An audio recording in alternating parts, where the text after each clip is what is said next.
ગીતમાં શાની વાત કરવામાં આવી છે? કોઈને ખબર છે? ઊભા થઈને કોઈ ગીતમાં આકારોની વાત કરવામાં આવે. સરસ, ખૂબ જ સરસ. કયા કયા આકારોની વાત કરવામાં આવી છે?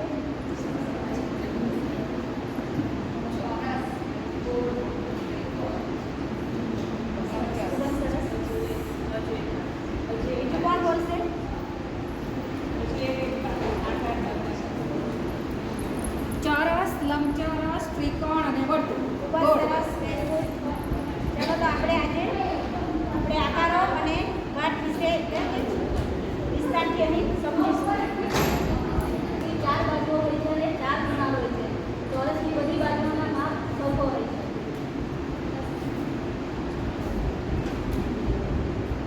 આ આકૃતિ ચોરસની છે.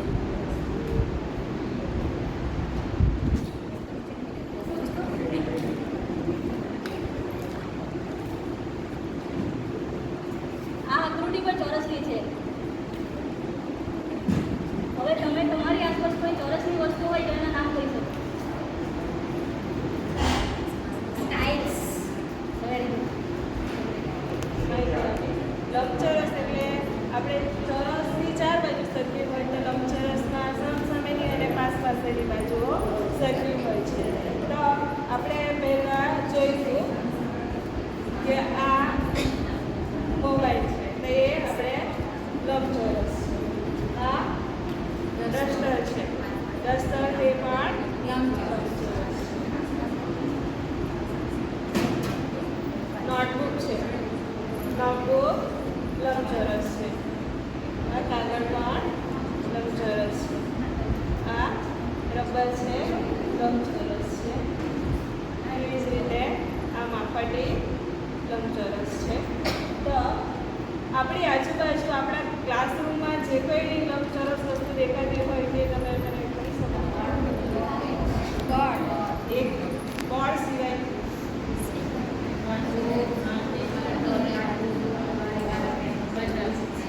બીજું એક કાર્ડ છે. એમાં તમે જોઈ શકો છો એમાં ખૂણા અને બાજુ. અહીંયા 1, 2 અને 3 બાજુ પણ ગણી શકાય. 1, 2 અને 3. તો હું આને કહીશ ત્રિકોણ.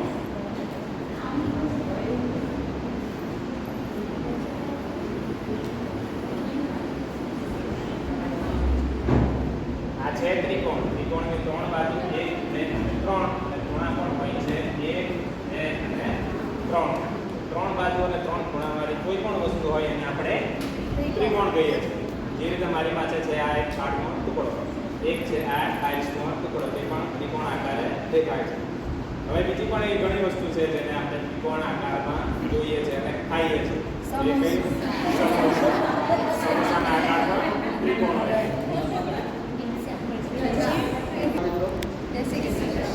જય દ્વારકાધીશ. મારો એકમના પેટા એકમ છે ગોળ. આપણે ગોળ વિશે શીખીશું. આપણે ગોળ પણ બોલીએ છીએ અને વર્તુળ પણ બોલીએ છીએ. બંને વસ્તુ સરખું છે કે અલગ અલગ છે? કોઈ કહેશે વર્તુળ અને ગોળ સરખું છે કે અલગ છે? અલગ અલગ છે. વર્તુળ કોને કહીશું? કે જે આ આકાર છે, આકારને આપણે વર્તુળ જ કહીશું. પણ જે આ દડો છે જે રમી શકે છે, જે રમી શકે એ વસ્તુ ગોળ કહેવાય. અને જે રમતું નથી, પડી રહે, તેને આપણે વર્તુળ કહીશું.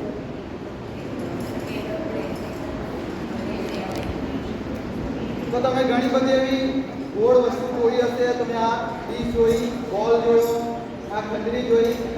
આમાં ડીશ અને બોલને આપણે શું કહી શકીએ? વર્તુળ કે ગોળ? વર્તુળ.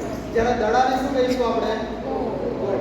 તો હવે તમને પણ ખબર હશે ઘણી બધી વસ્તુઓ કઈ ગોળ કઈને વર્તુળ. કોન્સેપ્ટ સરખો જ છે. આપણે મોટે ભાગે ગોળ અને વર્તુળને એક જ માનીએ છીએ ને એક જ બોલીએ છીએ. તો તમે ગોળ વસ્તુ કે વર્તુળ વસ્તુ તમારી આસપાસ જોઈ હોય તેવા નામ કેવો? લાડુ. ત્યારબાદ બંગડી, નારંગી,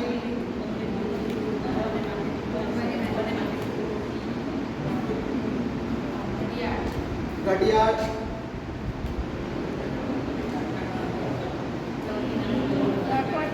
લખોટી ખૂબ જ સરસ. ત્યારબાદ હા રોટલી, રોટલી,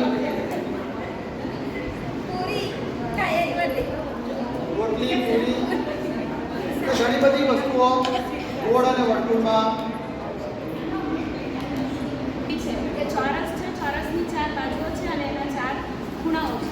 લંબચોરસ છે, લંબચોરસની પણ 4 બાજુઓ છે અને 4 ખૂણાઓ છે. વર્તુળની ખૂણા કે બાજુ આવતી નથી અને ત્રિકોણની 3 બાજુઓ છે અને ત્રિકોણના 3 ખૂણાઓ છે. એ આકારો વિશે આપણને સમજ મળી છે. તો એ આકારોને આપણે ઓળખી શકીએ કઈ રીતે? તો આ જે ચિત્ર છે આ એક વિદૂષક દોર્યો છે. એમાં ત્રિકોણ છે, ચોરસ છે, વર્તુળ છે, લંબચોરસ છે. તો હવે તમારે એમાં જોવાનું છે કે એમાં ત્રિકોણ કેટલા છે, વર્તુળ કેટલા છે, ચોરસ કેટલા છે અને લંબચોરસ કેટલા છે. એક આકારના એક જ પ્રકારનો રંગ પૂર્યો હશે. કોઈ પણ એક ત્રિકોણ છે તો બધા ત્રિકોણમાં એક જ રંગ હશે. તો હવે કોઈ મને પહેલા કહેશે કે એમાં વર્તુળ કેટલા છે? કેટલા વર્તુળ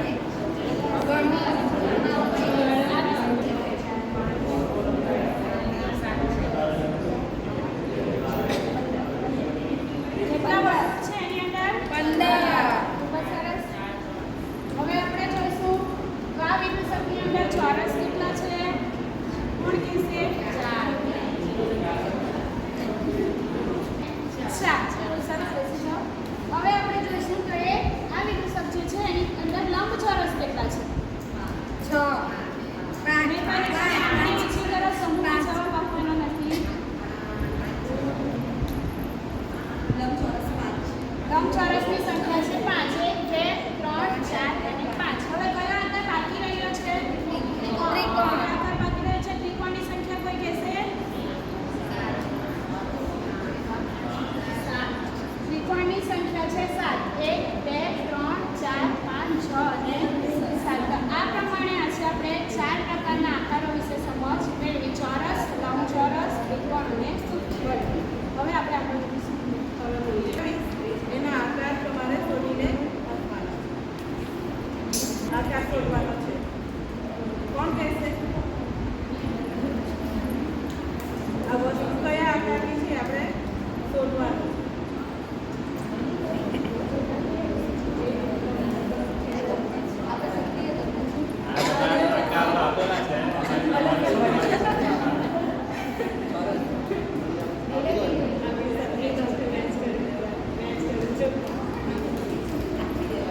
આકારની છે શોધવાનું.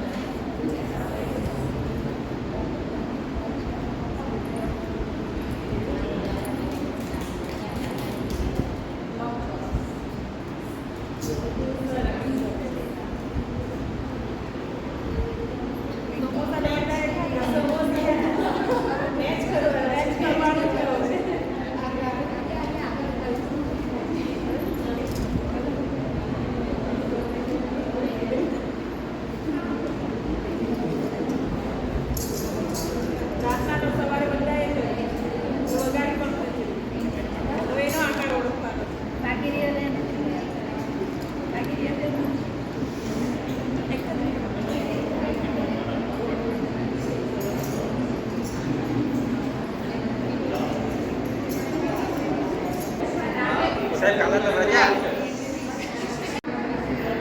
સૌથી પહેલા આપણે એક નાનકડું ગીતડું ગાઈશું.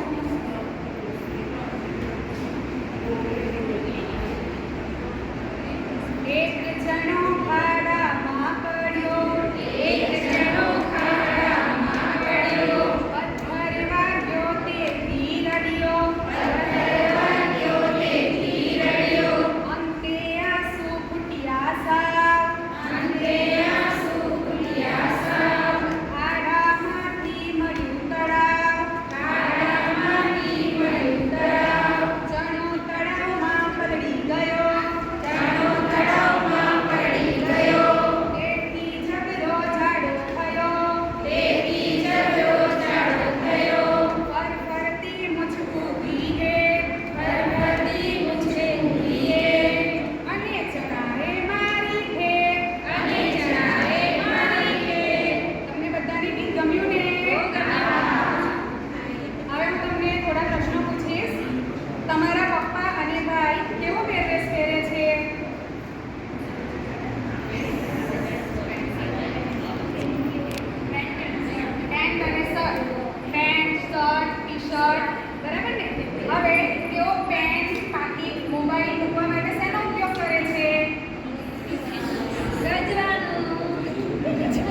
તમારી સાથે ખૂબ ગમે છે.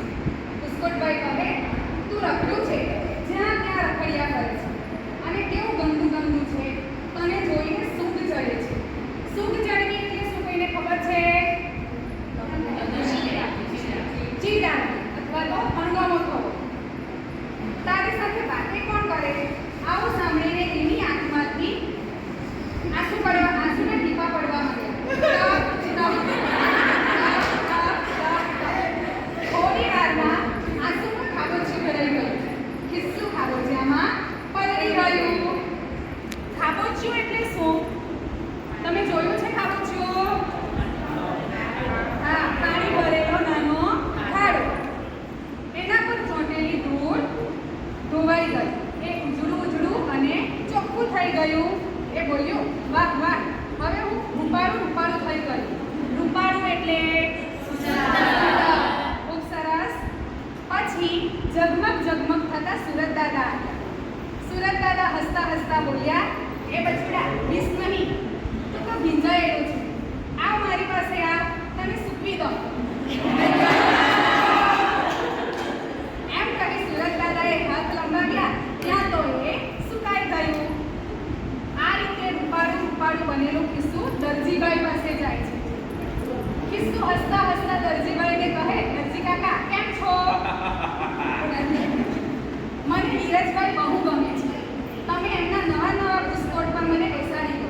દરજીભાઈ ખિસ્સા સામે જોયું, બોલ્યા, અરે એ શું, નીરજભાઈના બુસ્કોટ પર તો હું નવું ને સરસ ખિસ્સું ચોંટાડવાનો છું. તું કરચલી વાળો છો. મારે તારું કામ નથી, ભાગ અહીં. ખિસ્સું રડતા ધોબીની દુકાને આવી પહોંચ્યું. ધોબીભાઈ તો ખિસ્સાની ઉપર ખીજાઈ ગયા. બોલ્યા, કચોડિયા, ભાગ અહીંથી, મારા કપડાં બગાડી નાખ્યા. આટલું બધું રડે છે કે તને કોણ વઢ્યું છે? ખિસ્સું રડતા બોલ્યું, મને કરચલી પડી છે, એટલે દરજીભાઈ નીરજભાઈના બુસ્કોટ પર ચોંટાડતા નથી, એટલે મને રડવું આવે છે. ધોબીભાઈ કહે, એમ વાત છે, અહીં આવ, તારી કરચલી ચપટી વગાડતા શું કરી દઉં. ધોબીભાઈએ જોરથી ઇસ્ત્રી ફેરવવા માંડી. થોડી વારમાં ખિસ્સાની બધી કરચલીઓ ગુમ થઈ ગઈ. ખિસ્સું હસી પડ્યું. ધોબી કાકા, થેન્ક યુ, તમે તો કમાલ કરી. કમાલ કરવી એટલે શું ખબર છે તમને કોઈને? કમાલ કરવી એટલે શું? તો નવાઈ ઉપજાવે તેવું. કંઈક નવી વસ્તુ જોઈને આપણને નવાઈ આશ્ચર્ય થાય ને, એને કમાલ કરવી કહેવાય. હું તો એકદમ કડક ને ફાંકડું થઈ ગયું. ધોબીભાઈને આવજો કહી ખિસ્સું દરજીભાઈની દુકાને ગયું. દરજીભાઈને કહે, જો હવે હું એકદમ નવું નક્કોર થઈ ગયો છું. મને નીરજભાઈના બુસ્કોટ પર ચોંટાડવું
Lesson number 3, my family. School, yeah.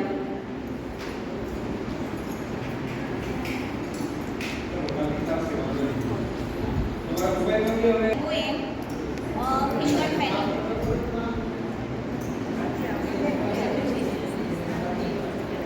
Father finger, where are you? Father finger, where are you? Here I am, just behind you. Here I am, just behind you. Mother finger, where are you? Mother finger, where are you? Here I am, just behind you. Here I am, just behind you. Brother finger, where are you? Brother finger, where are you? Here I am, just behind you. Here I am, just behind you. Sister finger, where are you? Sister finger, where are you? Here I am, just behind you. Here I am, just behind you. Baby finger, where are you? Baby finger, where are you? Here I am, just behind you. Here I am, just behind you. કેવું લાગ્યું તમને? તમારા ઘરમાં ઉત્તરાયણ શું છે, બરાબર? કુટુંબમાં દરેક સભ્યો રહે છે. દાદા છે, દાદી છે, મમ્મી છે, પપ્પા છે, ભાઈ બહેન છે. હવે આપણે એ બધાને ગુજરાતીમાં શું કહેવાય છે તે તો આપણને ખબર છે, પણ હવે એને ઇંગ્લિશમાં શું કહેવાય તે આપણે જાણવાનું છે, તે શીખવાનું છે, બરાબર? ચાલો, સૌથી પહેલાં તો આપણા ઘરના વડીલ વ્યક્તિથી આપણે સ્ટાર્ટ કરીએ. આપણા ઘરમાં સૌથી વડીલ વ્યક્તિ કોણ ગણાય? દાદા. બરાબર? દાદા આપણા ઘરના સૌથી વડીલમાં વડીલ વ્યક્તિ છે. હવે દાદાને ઇંગ્લિશમાં શું કહેવાય? તો ગ્રાન્ડફાધર. હવે તમારે બાળકોને આપણે સારી રીતે શીખવવાનું હોય તો આપણે એમ કહી શકીએ કે ફાધર તો છે પણ કેવા છે? ગ્રાન્ડફાધર છે. પપ્પા તો છે પણ કેવા છે? ગ્રાન્ડ છે. એટલે કે તેને શું કહેવાય છે? દાદા કહેવાય છે. બરાબર? હવે બીજું એક મહત્વનું પાત્ર છે આપણા ઘરમાં દાદી. દાદા પછી સૌથી વધારે જો આપણને કોઈ પ્રિય હોય તો દાદી છે. તો દાદીને શું કહેવાય છે ઇંગ્લિશમાં? તો તેને કહેવાય છે ગ્રાન્ડમધર. હવે છે સૌથી આપણા ઘરમાં સૌથી વધારે આપણી કાળજી લેતું હોય તો આપણા મમ્મી, કે જે સવારે સૌથી વહેલા ઉઠે છે અને સૌથી ઘરમાં વ્યક્તિ સૌથી કામમાં સૌથી બિઝી હોય તે આપણા મમ્મી છે. મમ્મીને આપણે શું કહીએ છીએ? તો આપણે કહીએ છીએ એને મધર કહીએ છીએ. પછી છે આપણા પપ્પા. પપ્પાને આપણે કહીએ છીએ ફાધર, કે જે આપણા માટે બધું જ કરે છે, આપણા માટે પૈસા કમાવાથી લઈને બધી જવાબદારી આપણી ઉઠાવે છે. પછી છે આપણા ભાઈ અને બહેન. આપણા સાથે રમે છે, ઝઘડે છે, બધું જ કરે છે, તે છે આપણા ભાઈ બહેન. તો ભાઈને અંગ્રેજીમાં કહેવાય છે બ્રધર અને બહેનને અંગ્રેજીમાં કહેવાય છે સિસ્ટર. પછી આપણે બીજા વ્યક્તિ છે, આપણે જોઈન્ટ ફેમિલીમાં રહેતા હોય તો આપણી સાથે આપણા અંકલ આંટી રહે છે, કાકા કાકી રહે છે. તો કાકાને અંગ્રેજીમાં કહેવાય છે અંકલ અને કાકીને અંગ્રેજીમાં કહેવાય છે આંટી. આ આપણું થયું એક આખું ફેમિલી, માય ફેમિલી. આપણે કરીશું મૂલ્યાંકન. હવે છે સ્પેલિંગ આપણે આ બરાબર છે. તો આપણે એ પૂછવાનું છે કોણ આવશે પહેલા? પહેલા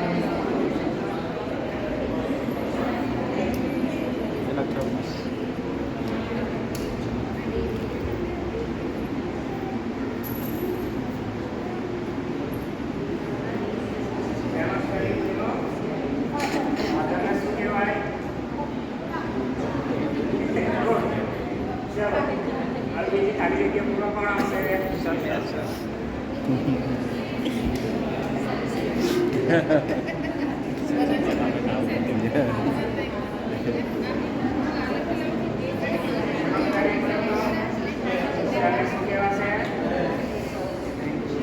ચલો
ટ્રેનિંગ લઈને પણ પાછું જવાનું થશે, ઘરે જઈને કામ કરવાનું છે, અમારા તૈયાર રોટલા ખાઈ લેવાના છે. એવી જ રીતે બધા બાળકોને આપણે ગૃહ કાર્ય કરવાનું છે. આજે આપણે ગૃહ કાર્યમાં માય ફેમિલી વિશે 5 વાક્યો લખી લાવવાના.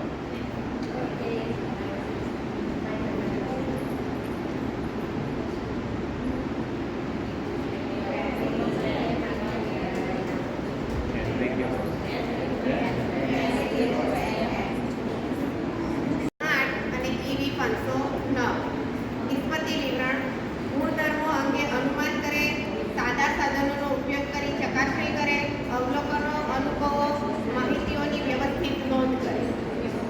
હવે જોડકનું રજૂ કરશે બેન.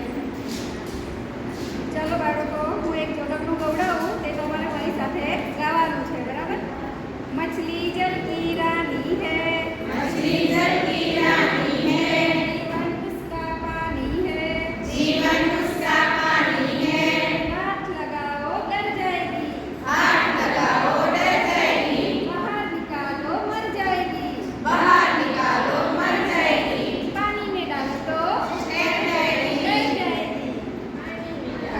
तैर जाएगी. ચાલો જોડકનું ગાયું, મજા આવી બાળકો? એના પરથી થોડા પ્રશ્નોના જવાબ આપજો કે આ જોડકણામાં આપણે કોની વાત કરી છે? જેને આવડે આપણે ઊંચી કરે, બોલો બેન.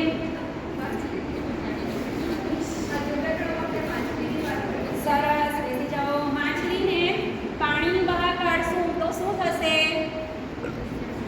માછલી પાણીની બહાર આવી જશે તો શું થશે? બોલજો. શાબાશ.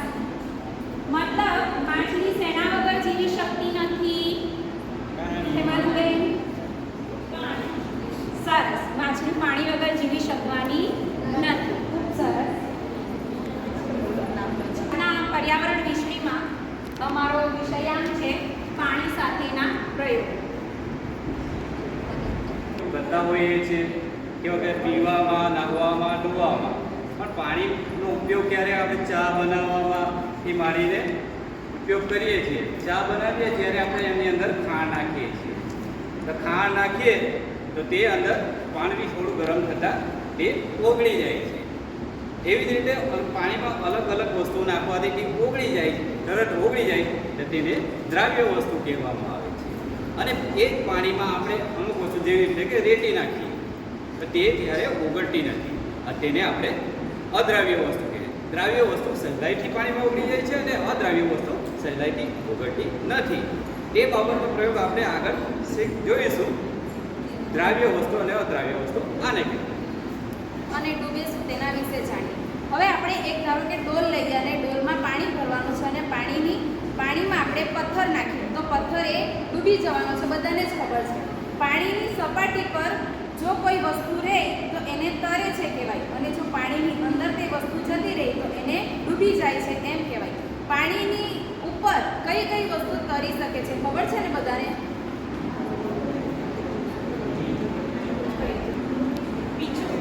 પીછું. પાણીમાં આપણે પીછું મૂકીએ તો ઉપર એ તરે છે. ત્યાર પછી બીજું કોઈ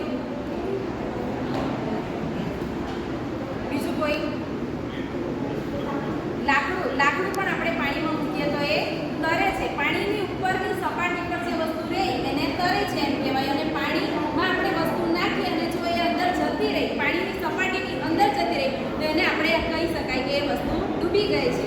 એ આપણે આગળ પ્રયોગ દ્વારા જાણીશું. કોષ્ટક આપેલા છે, દ્રાવ્ય, અદ્રાવ્ય, ડૂબે છે અને તરે છે. એવી જ રીતે અહીંયા અમે ગ્લાસમાં કેટલીક વસ્તુઓ અહીંયા મૂકી છે. એ પદાર્થો તમારે અંદર નાખીને જોવાનું છે કે કઈ વસ્તુ પાણીમાં દ્રાવ્ય થઈ જાય છે, કઈ દ્રાવ્ય થતી નથી, કઈ વસ્તુ પાણીમાં તરે છે, તરતી નથી. તો તે પ્રમાણે તમારે માર્કર લઈને આમાં ખરાની નિશાની કરવાની રહેશે.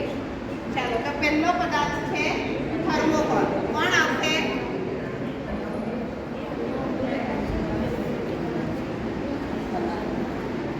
શું થયું પાણીમાં? તરે છે. એના પર જ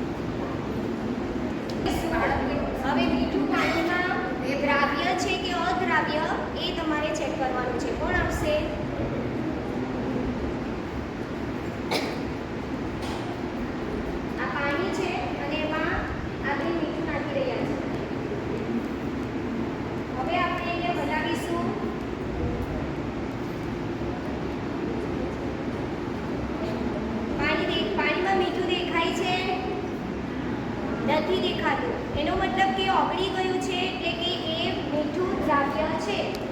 ચાલો, એ પાણીમાં મીઠું છે. બોલો ઊભા થઈ કઈ જાઓ. રીતે ખબર પડશે કે આમાં મીઠું ઓગળેલું છે? સરસ. પાણીનો જે સ્વાદ હશે તે બદલાઈ જશે અને આપણને ખબર પડશે કે આમાં મીઠું ઓગળેલું છે. હવે આપણે બીજી વસ્તુ લઈશું, ખાંડ. કોણ આવશે? દ્રાવ્ય છે કે અદ્રાવ્ય એ ચેક કરવાનું.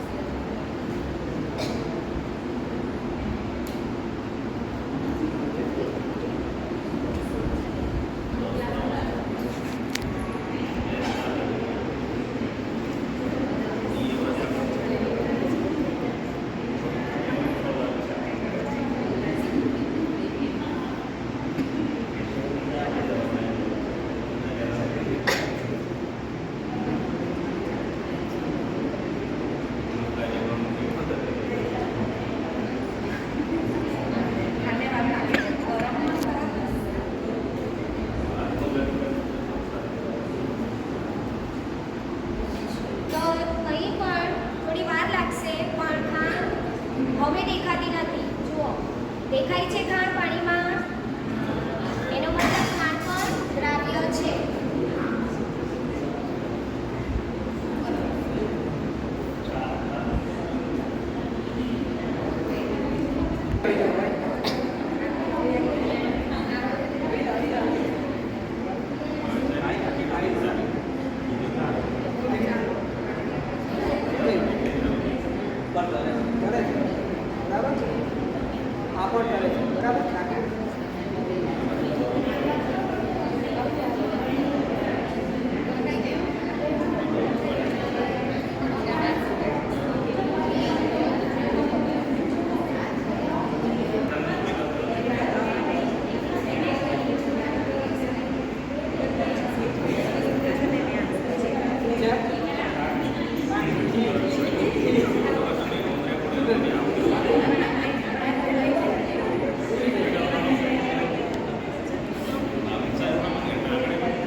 Beautiful, thank you. That beautiful, thank you. Nice.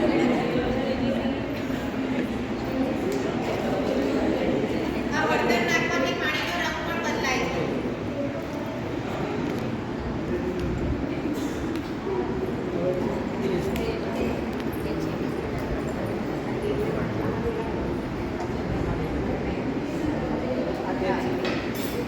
શું થશે? તેલ પાણીમાં ડૂબી જશે કે તરશે કે ઓગળી જશે?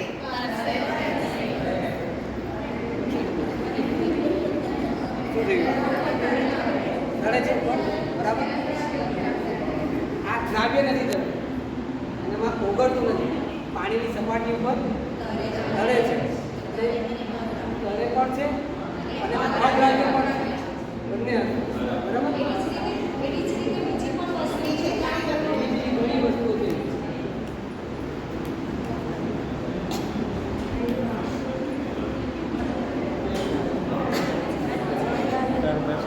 ચાલુ કરી આપવાનું.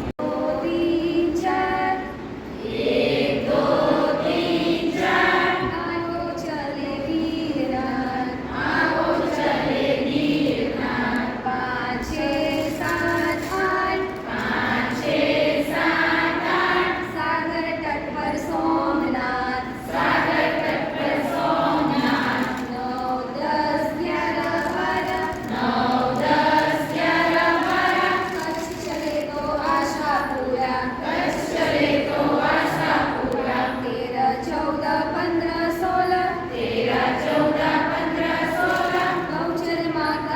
मुर्गा बोला,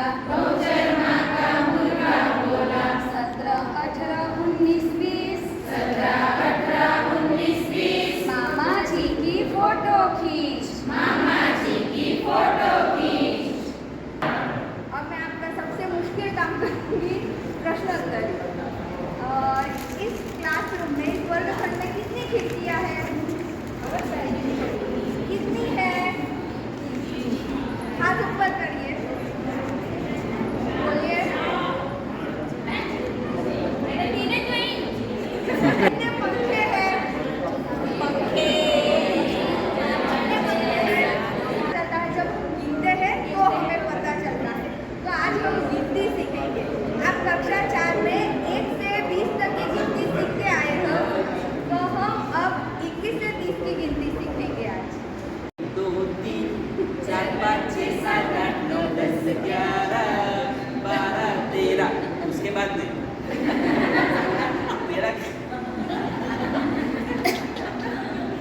13 के बाद એક જ મિનિટ હા તમારી ઈચ્છા એટલે કરશો ને કારણ કે મહેનત કરેલી એટલે હવે જો શનિવારે છે ને આપણે સવારે 8 વાગે અહીંયા આવીશું એટલે 12:30 જમીને પછી 1:30 વાગે છૂટા सीख लिया। अभी 14 से 20 आप खुद बना के सीख सकते हैं। तो पूरा गाना नहीं गाना है, तो बहुत लंबा है। 1 से 13 हमने सीख लिया, 14 से 20 हम खुद बना के सीख सकते हैं। तो आज हम उससे आगे सीखेंगे 21 से 30। तो अभी आप एक काम करो, सब लोग खड़े हो जाओ, क्योंकि मैं आपको जो करवाने वाला हूँ वो आपको बाद में याद भी रखना है। और फिर जो एक क्वेश्चन पूछेंगे है 21, तो 21 पे 2 कदम आगे चलो, 1 2। दूसरा है 22 पे 2 कदम पीछे चलो, 1 2 हो गया। 21 पे 1 2, 22 पे 1 2। उसके बाद आता है 23 पे दाहिना, यानी कि गुजराती में इन्हें कहते हैं जमनी बाजू, हिंदी में दाहिनी ओर। तो वहां चलेंगे 1 2 1 2। आपको अपना राइट जाना है, दाहिनी जाना है, मैं मेरा जाऊंगा, ये बात मत करो। इसके बाद आगे भी है 24, तो उसको हम बाईं जानी यानी कि दाहिनी बाजू, 1 2 हो गया। 23 24, अभी रह गया कौन सा एक? 25। तो 25 में आप लोगों को जैसे पंछी उड़ता है ना, वैसे उड़ना है। 25 हो गया। देखो अभी सीख में करते हैं। 21 22 23 24 25। अभी कुछ लोग गलत कर रहे हैं, फिर से करो। 21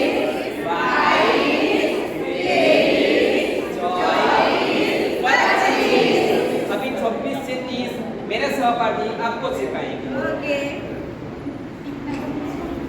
इतना समझ में आ गया ना? 25 तक के अभी 26 से 30 तक हम लोग आपको करवाएंगे। 26 में आपको सैल्यूट करना है, जैसे राष्ट्रध्वज को हम लोग सैल्यूट करते हैं ना, तो 26 में आप सबको सैल्यूट मारेंगे। 26 को सैल्यूट मारेंगे और 27 को हम लोग अपने जो हाथ है वो हथेली जमीन की तरफ करके आगे करेंगे। 27 में हम अपने हाथ जो है हथेली की नीचे की तरफ करके आगे करेंगे। 28 में यही हाथ ऊपर की तरफ करेंगे।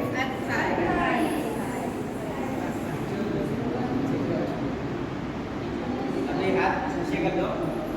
29 में आप सभी को अपनी अपनी जगह एक जंप मारना है। ऊपर 10 डबल लेफ्ट में जाए, थोड़ा कम मारना है। 29 बोल के एक जंप मारना है आपको। अभी आप तब तक गए होंगे तो 30 में आपको 30 बोल के बैठ जाना है। 30